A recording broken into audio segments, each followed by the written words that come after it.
Hello hello and welcome everyone, welcome to the channel. क्या हाल है आप लोगों के भैया? सुपर डुपर मौज मस्ती चल रही है कि नहीं? सबसे पहले मुझे ये बता दो, आज हम पढ़ने वाले हैं अपना chapter number 1, tracing changes through 1000 years। तो हिस्ट्री की शुरुआत करें भाई। हिस्ट्री तो बड़ा मजेदार सब्जेक्ट है, ऐसा लोग नहीं मानते, बट आपको ये बिलीव करना मेरा काम है। ये मेरा काम है आपको ये बिलीव करवाना कि हिस्ट्री बड़ा मजेदार सब्जेक्ट है, क्योंकि इसमें बहुत सारी, हम इसको पढ़ेंगे कहानी की तरह, और इसमें है बहुत सारी कहानियां। तो आपको बिल्कुल टेंशन लेने का नहीं, आराम से बैठने का और मस्त कहानियां सुनते जाने का। ठीक है, पहला चैप्टर बहुत इजी है, जिसमें आपको बताया जाएगा कि हिस्ट्री को हम एक्चुअली ट्रेस कैसे कर रहे हैं। ट्रेस करना मतलब भैया, ट्रेस करना मतलब होता है कि आप हिस्ट्री को कैसे रिकॉर्ड कर रहे हो। सालों से हम हिस्ट्री पढ़ रहे हैं, बट किस तरीके से पढ़ रहे हैं। ठीक है, तो आप देख रहे हो भाई लक्ष्य बैच। लक्ष्य बैच क्या है? हमारे चैनल की एक सीरीज है जहां पे आपका क्लास 7th का कंप्लीट सिलेबस कवर होने वाला है, free of cost on YouTube. बस आपको करना क्या है, फटाक से जाना है टेलीग्राम ग्रुप में, और जो कि डिस्क्रिप्शन में है, टेलीग्राम ग्रुप को ज्वाइन कर लेना है। वहां पे आपको सारे अपडेट्स मिल जाएंगे। चलो विदाउट एनी डिले अब बढ़ते हैं और अपना चैप्टर को शुरुआत करते हैं। हाँ जी भाई, तो चैप्टर की शुरुआत एक बड़े छोटे से टॉपिक से होती है, जो कि है मैप्स। मैप्स होते क्या है यार? देखो, मैप्स वो चीज है जिससे हम लोकेट करते हैं जगह। आपको कहीं जाना होता है, आप मैप यूज करते हो कि नहीं? तो ये जो मैप्स है ना, ये आज के टाइम पे तो डिजिटल हो गए हैं। गूगल मैप जहां सर्च करो वहां पहुंच जाओगे। बट इमेजिन करो, आज से 100 साल पहले एक बंदे को एक जगह से दूसरी जगह, दिल्ली से कोलकाता या दिल्ली से चेन्नई, दिल्ली से या कहीं भी जाना होगा, तो सोचो कैसे जाएगा वो। तो उस समय के मैप्स कैसे थे? ठीक है, तो एक्चुअली मैप्स क्या है? Maps show the changes that happen through out the years. अब देखो, अगर ये ज्योग्राफी होती ना, अगर अभी हम ज्योग्राफी पढ़ रहे होते, तो ये वही मैप्स की बात करते कि मैप्स कैसे बने, क्या होते हैं, ये सब। बट क्योंकि हम पढ़ रहे हैं हिस्ट्री, तो यहां पे हम बात करेंगे कि विद टाइम मैप्स के अंदर क्या क्या चेंजेस आए हैं, किस किस तरीके के चेंजेस आए हैं। तो मैप्स देख के ये हमें पता चलता है कि सालों में क्या क्या चेंज आए। जैसे कि देखो, आपकी बुक में 2 एग्जाम्पल दिए हैं, जहां पे 2 मैप दिए हैं आपके। ठीक है, एनसीईआरटी में पहला मैप क्या है? एक बंदे ने मैप बनाया इंडिया का ऐसे उल्टा, और ये ऊपर श्रीलंका। अगर आपने इंडिया का मैप देखा है तो आपको पता होगा कुछ किस तरह का है, इस तरह का है ना। तो इस तरह का कुछ इंडिया का जो मैप है, पहली बार जब मैप बना, कुछ बहुत पहले कुछ ऐसा बना, उल्टा मैप बनाया उस बंदे ने। उसके बाद 100 साल बाद उसके जो मैप बना, वो काफी हद तक ऐसा बना जैसा इंडिया का आज मैप है। ठीक है, बट उसमें सब कुछ जुड़ा हुआ था जो आज के टाइम पे पाकिस्तान वगैरह है। तो विद टाइम हमने क्या देखा, इन दोनों मैप के बीच में जब हमने डिफरेंस चेक किया, तो उससे हमें पता चला ओके, विद टाइम लोगों ने अलग अलग चीजें समझी। पहले कुछ और तरीके से लोग मैप देखते थे, और अब इस तरीके से लोग मैप देखते हैं। तो देखा, मैप से हमें कितना कुछ पता चलता है हिस्ट्री के बारे में। बस however the maps were not constant always in the history. यही टॉपिक मुझे आपको बताना है कि जो मैप्स है ना, ये हिस्ट्री में हमेशा कांस्टेंट नहीं रहे, बदलते रहे हैं। अलग अलग राजाओं ने अपने मैप बनवाए, क्योंकि पहले कोई डिजिटल तो था नहीं कि आपने कंफर्म कर लिया हाँ भाई यही सही है। बहुत सारे अलग अलग लोग थे, वो अपना अपना मैप बनाते थे, और अलग अलग देशों में अलग अलग मैप माना जाता था। The accuracy of map differs through out the period. और मैप की एक्यूरेसी को कोई चेक करने वाला तो था नहीं कि हाँ यार यही ठीक है। तो सबकी अपनी अपनी थी, किसी ने ऐसे बनाया, किसी ने ऐसे बनाया, किसी ने ऐसे बनाया, और सबने अपना अपना मान लिया। Changes in the names of geographical places can also be trace through historical maps. जैसे कि अगर आप बात करो कि भाई आपसे बहुत पहले दिल्ली वाला जो एरिया है उसको कहा जाता था इंद्रप्रस्थ। तो ये हमें नाम पता कैसे चला? हमने मैप्स देखे पुराने, तो उसमें दिल्ली जहां आज पड़ता है वहां लिखा था इंद्रप्रस्थ। ओके, तो हमें पता चला उत्तरी की, आज इसको दिल्ली को इंद्रप्रस्थ कहते थे, हमें पता ही नहीं था। इसी तरीके से जहां पे आज आपका क्या है, पटना बिहार है, वहां पे था तक्षशिला। तो इस तरीके के कुछ चेंजेस आए हिस्ट्री में। आई होप अब आपको मैप्स का टॉपिक क्लियर होगा। इसके ऊपर एनसीईआरटी में एक क्वेश्चन है, तो इसीलिए मैंने थोड़ा एम्फसाइज करके अच्छे से समझाया आपको। चलो जी, अब बढ़ते हैं अगले टॉपिक पे। तो भाई अगला है आपका न्यू एंड ओल्ड टर्मिनोलॉजीज। तो हिस्ट्री में ना ये बड़ा इंपॉर्टेंट चीज है। हिस्ट्री में टर्मिनोलॉजीज बहुत चेंज होती हैं, पुरानी टर्मिनोलॉजीज, न्यू टर्मिनोलॉजीज। क्यों? क्योंकि अलग अलग हिस्टोरियंस आते हैं, वो अपनी अलग अलग हिस्ट्री देते हैं, जिसकी वजह से टर्मिनोलॉजीज चेंज हो जाती हैं। The significance, usages and meanings of terminologies change over time. यही मैंने आपको समझाया अभी अभी। The context changed from the geographical and cultural to political. In modern context, foreigner means a person who is not Indian. अब देखो, यहां पे आपकी एनसीईआरटी में एक बड़ा गजब का एग्जांपल दिया है। मतलब गजब कुछ नहीं है, सिंपल सा एग्जांपल है कि क्या, एक वर्ड है फॉरेनर। अगर आप इस वर्ड की बात करो, स्पेलिंग तो गड़बड़ हो सकती है, इसलिए मैंने लिखी नहीं। ठीक है, अब देखो, फॉरेनर जो वर्ड है, इसके टाइम के साथ इसका मीनिंग चेंज हुआ है। पहले फॉरेनर का मतलब क्या होता था पहले छोड़ो, आज अगर मैं आपसे बोलूं कि वो फॉरेनर है तो इसका मतलब आप क्या समझोगे? हाँ वो विदेश से आया है, विदेशी है, इसका मतलब समझ रहे हो कि हाँ वो पक्का कोई अंग्रेज होगा, ऐसे हम मानते हैं ये फॉरेनर है। बट आज से बहुत साल पहले फॉरेनर पता ही किसे कहा जाता था? कोई भी ऐसा बंदा जो आपके गांव का नहीं हो, सोचो उसको फॉरेनर कहा जाता था। भाई अगर कोई पड़ोसी गांव का फॉरेनर, अगर वो दूसरे सिटी का है फॉरेनर, तो फॉरेनर मतलब क्या होता था? अजनबी, जिसको हिंदी में बोलेंगे ना अजनबी, स्ट्रेंजर, फॉरेनर। तो इस तरीके से हमने सीखा कि हाँ टर्मिनोलॉजीज यानी कि जो वर्ड्स हैं और उनका मीनिंग है वो विद टाइम चेंज हुआ है हिस्ट्री में। पहले वो कुछ और हुआ करता था, फिर उसी सेम वर्ड का एक अलग मतलब बन गया। ठीक है। During the medieval period a foreigner was any stranger who appeared in the village और सिटी। यही मैंने आपको जस्ट अभी भी बताया।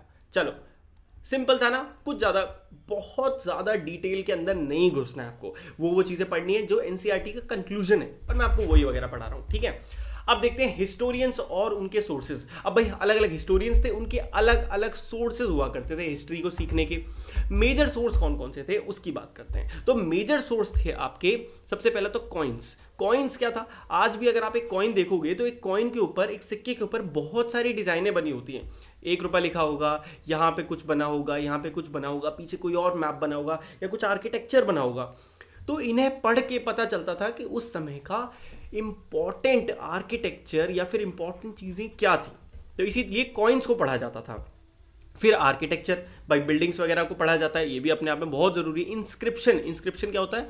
पत्थरों पे जो राजा लिखवाते थे ना, उसे इंस्क्रिप्शंस कहा जाता था। और टेक्सचुअल रिकॉर्ड्स यानी कि आपके वेद, ये सारी चीजें। तो ये 4 मेजर सोर्सेज हैं जहां से हिस्टोरियंस अपनी हिस्ट्री की किताबें आज लिखते हैं और हिस्ट्री को उन्होंने बनाया है, डिसाइड किया है। The period from 700 AD to 1750 saw an increase in the number of textual record। अब देखो बहुत इंपॉर्टेंट चीज है ये। आज हम किस में हैं? आज चल रहा है 2023 और हम बात कर रहे हैं बैक इन 1750।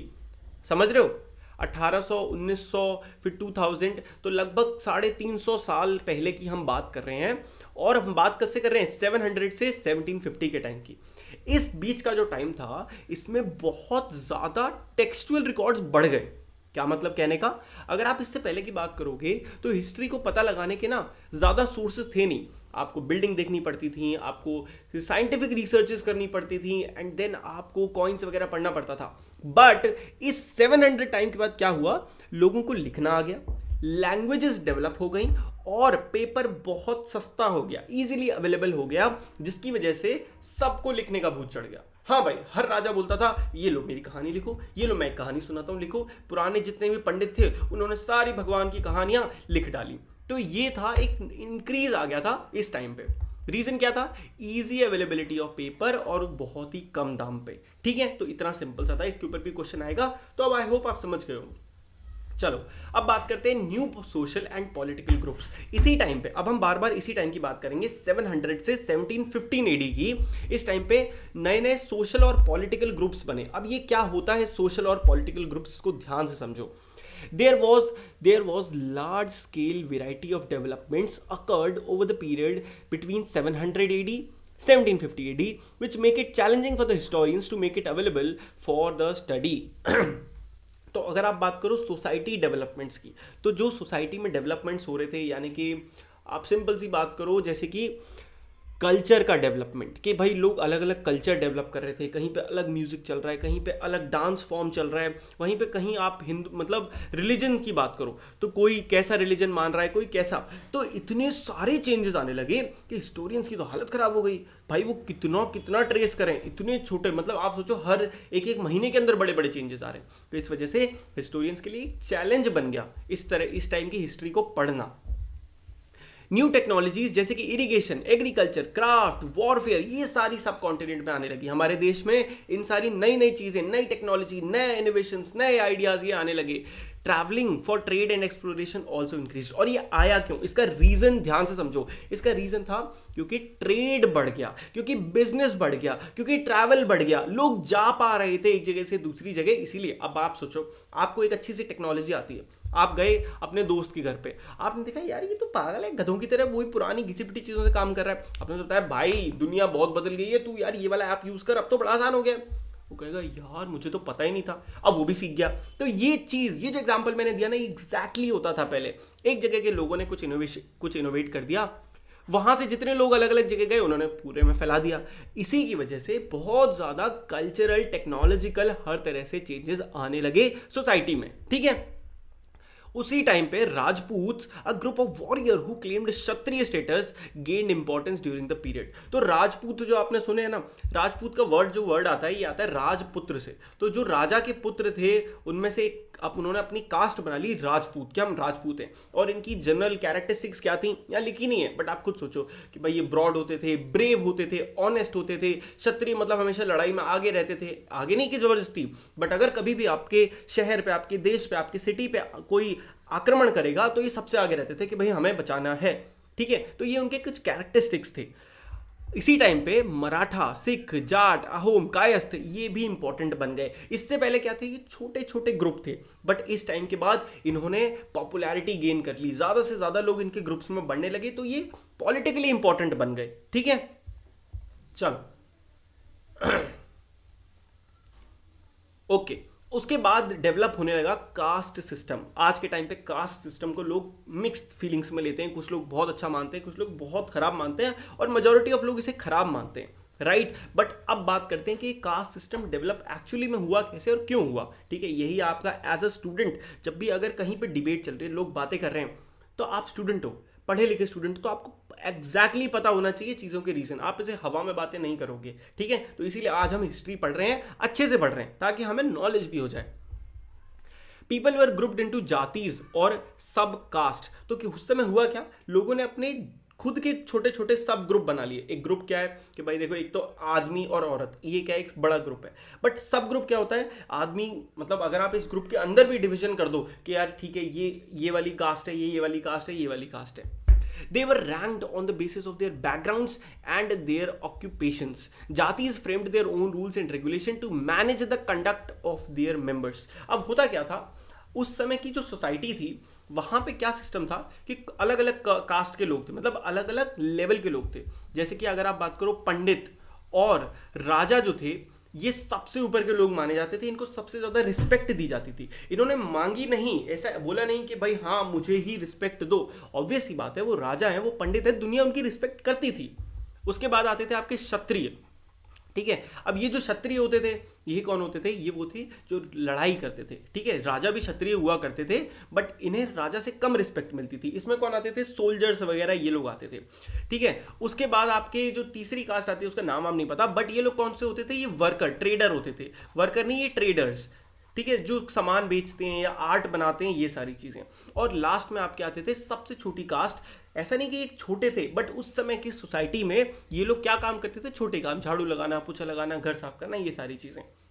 तो एक ऐसा लोगों ने सिस्टम बना दिया कि हाँ भाई, जो सारे पंडित थे उन्होंने अपने कुछ रूल्स बना लिए कि हाँ यार हम ऐसे ऐसे रूल्स बनाएंगे। क्षत्रियों ने अपने बना लिए, ट्रेडर्स ने अपने बना लिए। इसके चक्कर में सोसाइटी में एक डिवीजन आ गया, बड़ा डिवीजन, जो बहुत लार्ज स्केल पे, कि सोसाइटी का डिफरेंस ही आ गया, कि अब ऐसे मानने लगा कि यार ये तो छोटे लोग हैं, हम तो इनसे बात ही नहीं करेंगे।